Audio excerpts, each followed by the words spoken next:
All right, we're off to a cold start here on our Thursday morning. Yeah, we're talking temperatures near record lows in the mid to low 50s, but obviously not playing a major factor on any of our area roads this morning. We have a ton of sunshine.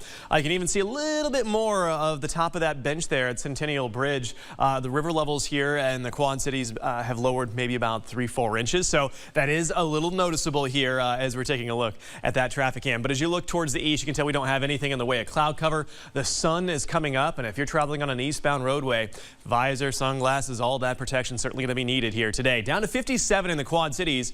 We're actually one of the warmer spots in Moline. You head out towards Clinton and Davenport. We're down to the mid 50s, 54 right now in Galesburg, 56 in Princeton, and we're still hanging on a double nickel in both Dubuque and in Galena. Some of these temperatures will actually be a little bit warmer than what we're going to see here tomorrow morning. So we get 2 straight days of kind of fall-like previews here in our area. Now we have these north winds coming in at around 5 to 10 at the moment. These will be turning to the northeast a little later today. Now in terms of gustiness, I don't see that happening, but they should be consistent 5-10 miles per hour most of the day, and that should be enough to keep temperatures a little cooler than what we saw yesterday. So hey, ample sunshine this morning.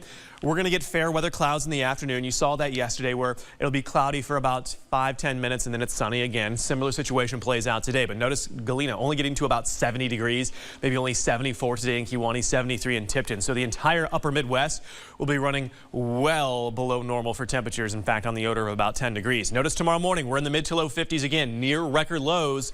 We'll have to enjoy it because we're going to start to warm things back up. While it's going to be a slow process, we're back to the mid and upper 70s Friday afternoon. Gorgeous for any afternoon, evening plans. And then you start to see an increase in clouds. So noticeably milder here to start Saturday morning off, but still comfortable. You're in the 50s and 60s.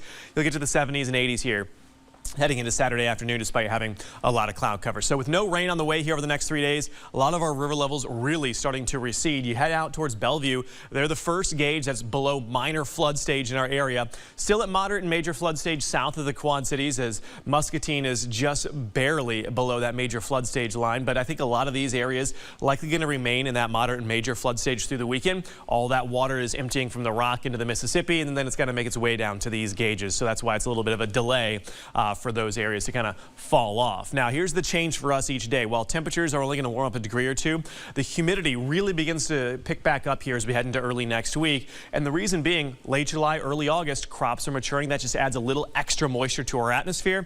In turn, it's going to start to feel a little more humid again next week, meaning it's going to get back to the 90s for those heat index values. So enjoy this stretch of weather at least through the weekend where it still feels relatively comfortable. Now we are going to have quite a bit of cloud cover both Saturday, Sunday, and even into Monday as well. But as we increase the moisture content in our atmosphere, it'll give us the chance to get those pop-up storms in the afternoons as we get into next Tuesday and Wednesday. At this time, doesn't appear that we're overly concerned about any threat for severe weather.